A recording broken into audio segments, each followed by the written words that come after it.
Welcome back to our conference on Barack Obama and the Lessons of Antiquity.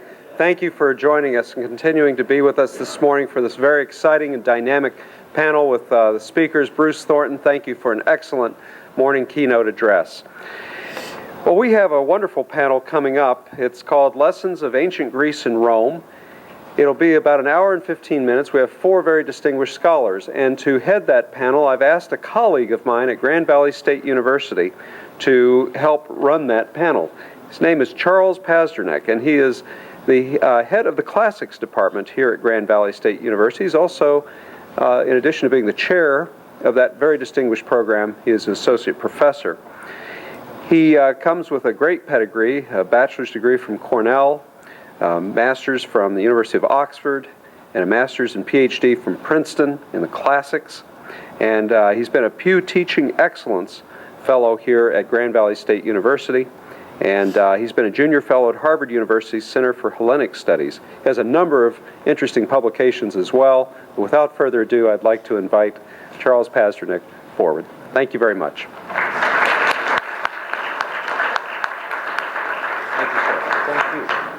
Well, thank you very much, Gleaves, and thank you. Let me say thanks on behalf of the Department of Classics at Grand Valley State to you, Gleaves, and to the Hauenstein Center for the opportunity to participate in this conference. We're very happy to do so. And it's my pleasure to begin the panel today by introducing Dr. Robert Garland. He is Roy D. and Margaret B. Worcester Professor of Classics at Colgate University. He's Director of the Division of Humanities and Chair of the Department of Classics. His paper today is entitled Empire Building and America's Global Leadership in the Greek World. Professor Garland.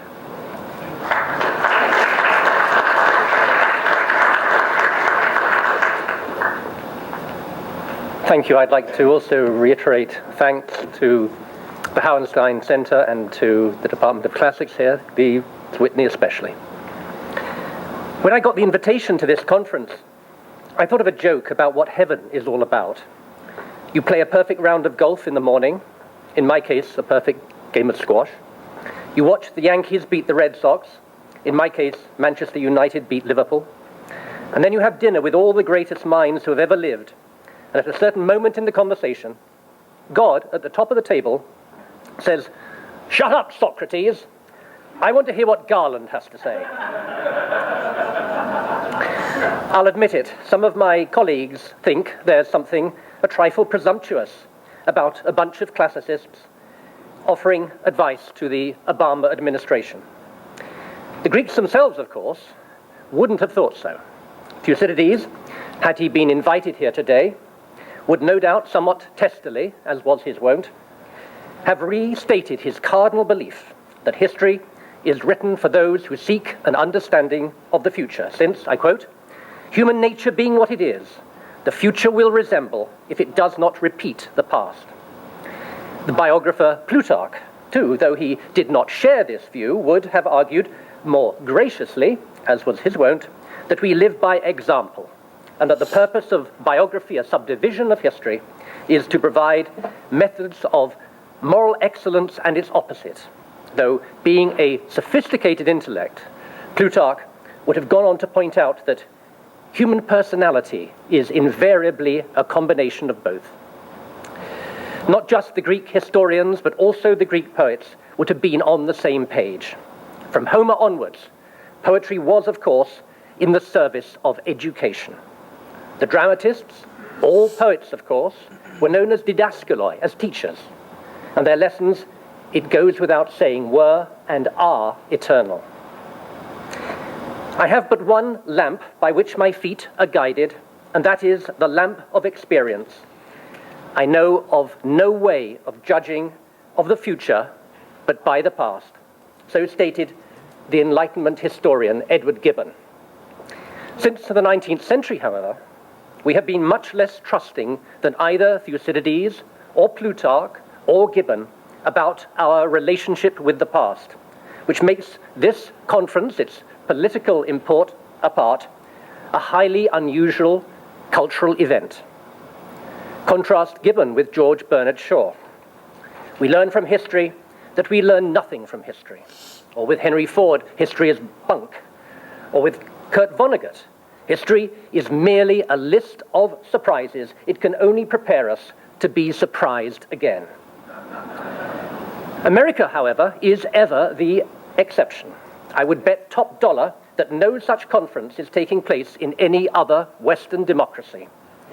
The Lessons of Antiquity for the Brown administration, for the Silvio Berlusconi administration, no one in Europe would give classicists the time of day when it comes to looking for advice on any subject under the sun. And not just classicists, I might add, academics in general get short shrift. I can't imagine Prime Minister Brown nominating a Nobel Prize-winning physicist to be Energy Secretary, as President Obama has just done. So it's both humbling, inspiring, and faintly alarming to be standing here today. Humbling to be honoring the vision, the imagination, and the unfailing optimism of Ralph Hauenstein. I want to begin by acknowledging that we Americans, and I should state that my left leg is British, but my right leg is American, as I have dual citizenship, that we Americans have been there before, I mean back to antiquity, for illumination. The Bush administration was only too eager to draw lessons from Greek history. I don't intend to say much about this because this will be, I think, the topic of Jeremy McInerney's presentation. But it's highly pertinent to my subject, empire building and global leadership. It's no secret that Bush strategists, Paul Wolfowitz in particular, were deeply influenced by Leo Strauss, a prominent classicist who taught political philosophy at the University of Chicago. Strauss wrote, "To make the world safe for Western democracies, one must make the whole globe democratic, each country in itself as well as the society of nations." Another prominent Straussian is William Crystal, who said on Fox News, "We need to err on the side of being strong. And if people want to say we're an imperialist power, that's fine."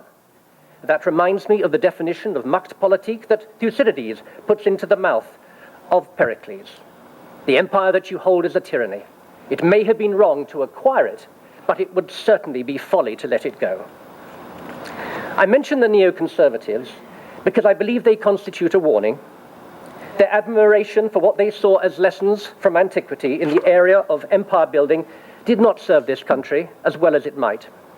So we should be on guard when intellectuals enter the political arena, which is to say you, the audience, should be on guard. It was the conservative historian, Paul Johnson, who wrote, "One of the principal lessons of our tragic century," he meant the 20th, "is beware of intellectuals. Not merely should they be kept away from the levers of power, they should also be objects of particular suspicion when they seek to offer advice." I'm not saying we shouldn't be here. I just want to sound a note of intellectual humility. Those who look to history for lessons almost invariably rely on analogy. The most egregious modern instance is the Munich analogy, which was frequently cited to demonstrate why it was both necessary and justifiable to make a preemptive strike against Iraq.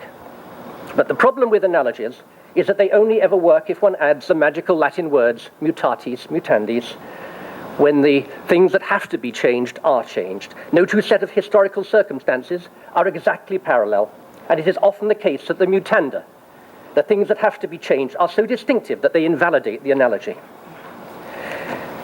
I have to concede, however, that it is virtually impossible to talk about lessons without drawing upon analogy. Dr. Thornton's keynote address on appeasement is a case in point, but I too, incidentally, will be using Philip as an analogy in a moment. Whether we happen to be historians or politicians, we are under a severe moral obligation to refrain from inventing facile and self-serving analogies to substantiate a deeply entrenched viewpoint.